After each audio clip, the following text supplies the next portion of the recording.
Okay, so looking at my dash cam and rear reversing light, I've chosen one which will go on the actual mirror.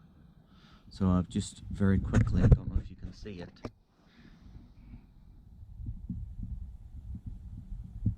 I've run the cable that comes with it in a very rough pattern, obviously, just to make sure it reaches the back of the van,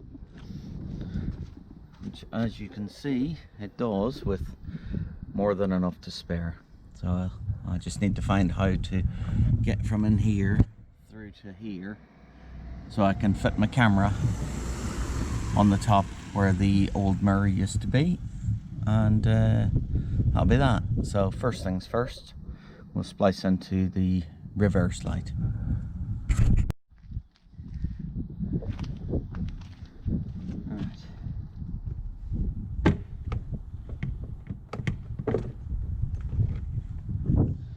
Reverse is at the bottom.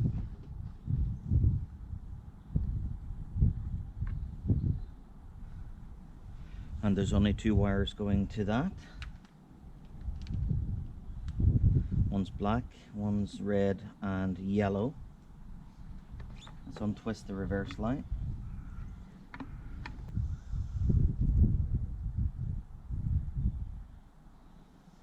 Okay, the black is going to the side and the red and yellow is going to the base, which is always the live.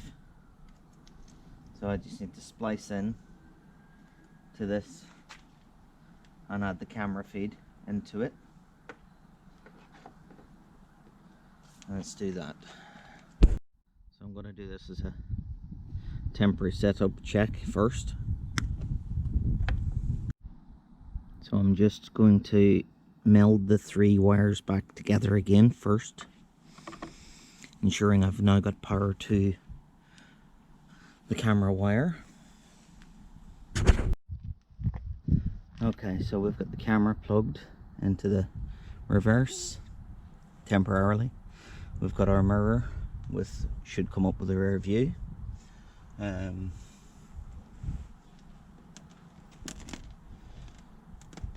to actually plug the video camera into the system.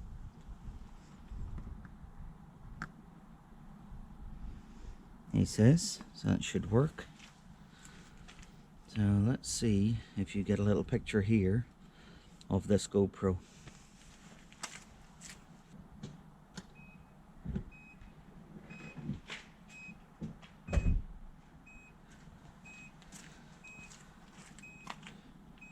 And there we go.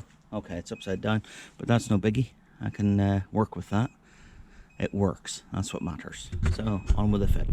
So as you can see, it's getting a bit involved. So I'm going to run an extension to the red on the inside, just because the red's not quite long enough to go all the way down. And I'm going to wire the original wire back together with a 1 bullet connector, and then a new bullet connector onto the feed for the camera. That way it can be kept separated if any time in the future there's an issue with anything. So I'll get on with that now. I'll always say use decent quality parts for this. Electrics, the most common reason for them to go wrong is budging, so use decent crimps and connectors and bullets. You can get these off eBay fairly cheap, and a proper, not one of them cheapo ones. This was about £8 I think off eBay a few years ago. I've gone through 2 or 3 of them really thin crappy ones you get in the sets. They'll work, but not for very long.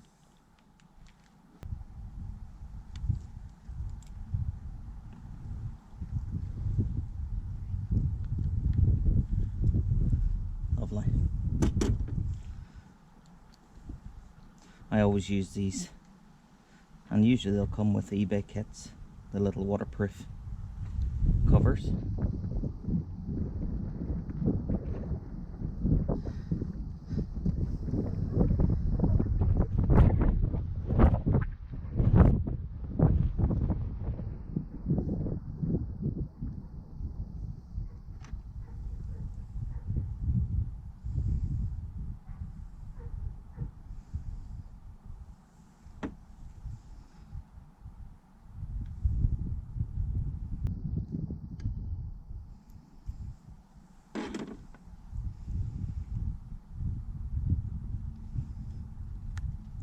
Lovely. So now I can connect that and be confident of it working. And there we are, all fitted back together, and we can crack on with the rest of the camera. Here's the mirror strapped on the back of the original mirror. So I'm just going to start with the camera cable, and I've gone up under the headlining and around here, and I'm going to keep going all the way along the top until I get around to the back. Okay, so it's a much nicer day than yesterday, and all our wiring's in. One little word of warning, depending on what type of camera you have that you come with your kit. Let's just close the boot and show you. Originally, I'd drilled to put it here on the boot, underneath where the mirror usually is.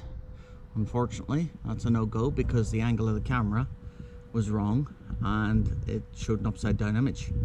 So in fact, the camera I've got is essentially made for going under here and coming from underneath, as opposed to say on a flat surface and coming over the top. So I've ended up using the spoiler itself, which is a bit of a pain, but there you go, no big deal. And I'll show you exactly how it's sat at the end, where the four holes are here to each side for the spoiler.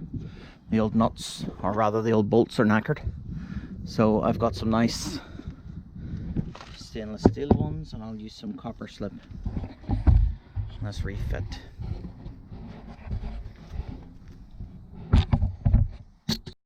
Okay, so we're nearly there. So I've got my wiring up through here. I just need to fix this back into place. Make sure there's enough here for the bend, which there is while it's open, obviously. And then there's excess wire, which will all get tucked in, do up the join. So there's plenty of excess wire. I'll just pop this panel back on, very easy. I would suggest, if you want to take these panels off and on properly without breaking everything, it's worth getting one of these off eBay. It's absolutely brilliant little bit of kit. It's saved me a few times. eBay or Amazon, less than a tenner. So that's done. Spoiler's on. I've used some nice, I don't know if you can see it because of the exposure. I've used some stainless steel hex head nuts and copper slip. The spoiler is on, mirror's off. I've got my camera there. I'll tighten up to get it properly positioned and get it tightened in a minute, and I'll check everything works, including the rear brake light, which I've reconnected.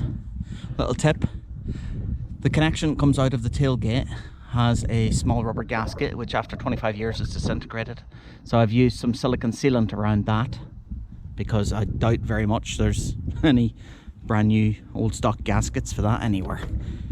So I'm pretty much done. I'll just put this panel back up, sort out the seat belt back up again, and test everything.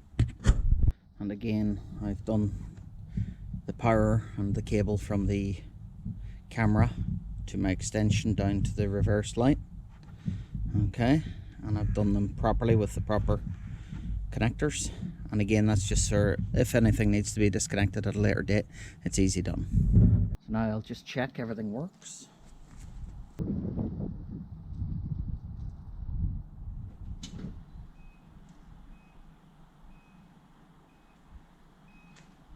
And as we can see, it's working lovely. I'm happy with that.